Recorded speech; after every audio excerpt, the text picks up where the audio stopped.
What is up, people? The internet. It is me, Real American, back in with a new video. And today, it is time that we discuss the 2024 House elections. As guys, we have a pretty significant development into the 2024 congressional elections. Now, of course, we got stuff with redistricting, and on the Republican side, of course, there's a lot of question marks about who should run where and all of that. But the House Democrats may be facing an even larger headache. Yeah, for once in a while, it seems like Democrats are going to face some of these problems that the Republicans had in 2022, at least on the congressional side. House Democrats face possible primary headaches. Yep, it seems like there's a possibility of the reverse of 2022 happening, where the GOP really had significant problems last time, but maybe this time it's the opposite. Democrats have the primary problems, while the GOP might not. Now, before we continue with today's video, I hope you enjoy these type of videos. If you do, smash the like button down below, subscribe, share with your friends, hit that little bell, follow the Twitter accounts in the description down below, follow the Rumble page down below, and of course, join the channel today. Guys, just for $3 a month, now actually $1 a month, you can join Real American, which helps support the daily content we all know and love. You love the daily content? Well, this is the best way to support it. So I hope and recommend you join the channel today. Alright, everybody. So this is actually a developing story that a lot of people are actually talking about potentially there's a potential discussions being held behind closed doors about what are the Democrats going to do about the primaries, because it sounds like there's actually something brewing on the Democrat side that may not be a positive thing. Well, Democrats hold a fighting chance to win back the House majority in 24. The emergence of problematic candidates and messy primaries in several key races could complicate their path. Sound familiar? The Democrats' House Campaign Committee doesn't plan to get involved in contested primaries, according to officials familiar with its strategy.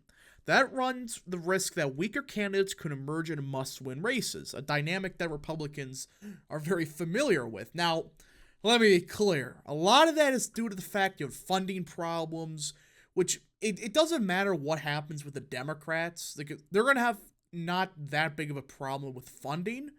But if there's a nasty primary where, hey, there's like a very progressive candidate versus the not so progressive candidate, and if that progressive candidate gets hit hard by the more moderate candidate about, law and order, about some crazy agenda, I don't freaking know, like climate change, I don't know.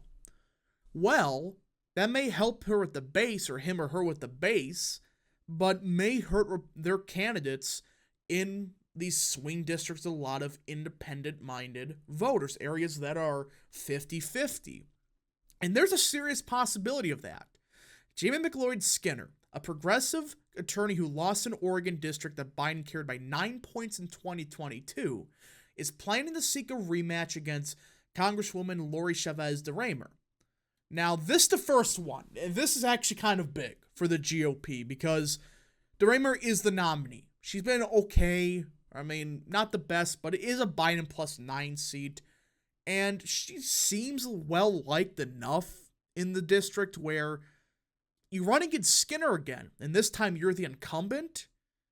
Well, that gives you an even larger boost. I mean, she won by what, 2 to 3 points, I believe? Well, incumbency we've seen is at least a point boost. That alone, in a rematch like that, could give Republicans the edge. Now, again, you also have to deal with the fact that, was it just because Oregon was a lot closer? We just got to see. But Democrat State Representative Janelle Bynum is already in the race, and said House Minority Leader Hakeem Jeffries encouraged her to run. A co-owner for McDonald's franchises, Bynum is see my party leaders as a more business-friendly candidate, better positioned to win swing voters. And this is going to be the key divide. You're going to have the more business-friendly candidates versus the more progressive candidates. I don't know what you're going to call this, but it's the moderates versus the progressives, even though the moderates are just the Democrats, but I don't know what you call the moderates at this point. For the Democrats, they agree like 99% of the time. Like, the most moderate Democrat's Joe Manchin, and he still votes 90% in line with the party. So I don't think there's really much of a true moderate in the Democrat Party anymore, but it's going to be like one or two issues, probably related to like crime or something like that. You will see potential changes. Democrats also face a potential primary headache involving the suburban northern New Jersey seat of Congressman Tom Kean Jr., a true bellwether district. Now, I think Kean's going to win either way, but if the Democrats go with a progressive here, that just makes the election so much easier for Kean. Sue Altman, the leader of the Progressive Working Families Party New Jersey, was the first Democrat to enter the race and announce raising over $200,000.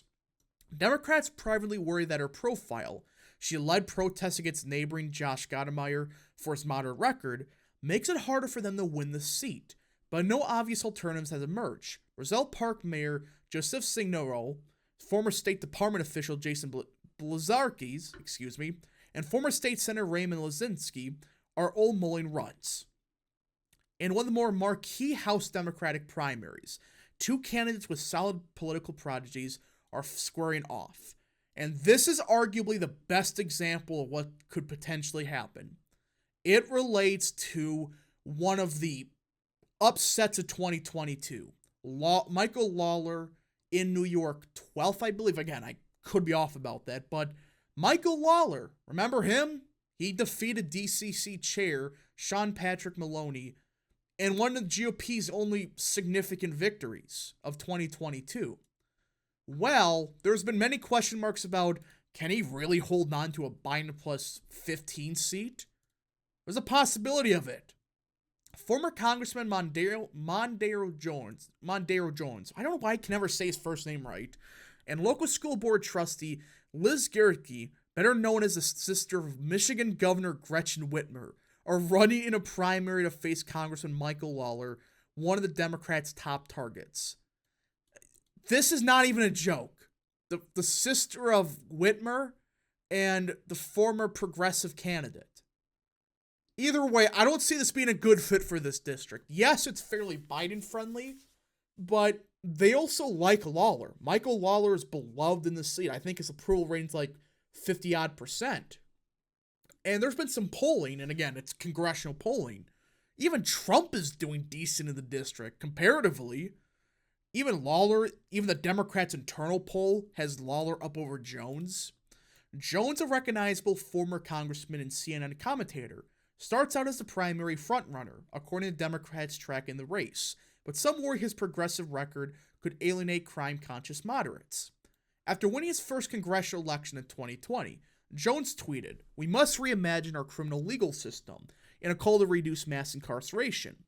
Notably, in his campaign kickoff video, he touts an endorsement for a local policeman who says he funded the police.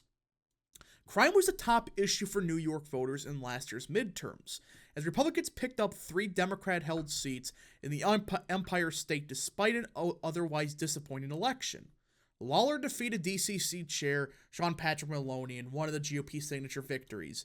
Yeah, you get the point that the GOP, they had a primary problem in 2022. That was arguably the biggest problem outside of funding. These nonsensical primaries, they hurt no matter who you ran. Statistically, if you ran a moderate candidate and they had a brutal primary, they struggled. You ran a more conservative candidate and had a very brutal primary, they struggled. Because guess what? When you have a year straight of attacking each other, those voters are not going to be as likely to support the Republican or, say, the Democrats in this situation than originally. Now, the Republicans have a few primary red flags of their own, which I kind of disagree with, but Joe Kent, the right-wing candidate who lost to Perez in a district Trump carried, is running again for Congress. But in my opinion, Kent, it was just look at the primary. He got outspent like 40-1. The primary was brutal. You had the McCarthy, I'm not even kidding when I say this, the McCarthy clowns spent like $10 million trying to defeat Joe Kent in a primary. They literally called him, Hitler. You think I'm kidding? Go look at the ad of them saying he's just another socialist, a national socialist. It's like, what do you think's gonna happen? Some boomer moderates, they're gonna see that ad and be like, oh my goodness, this guy's nuts. I'm gonna vote for the true moderate Perez.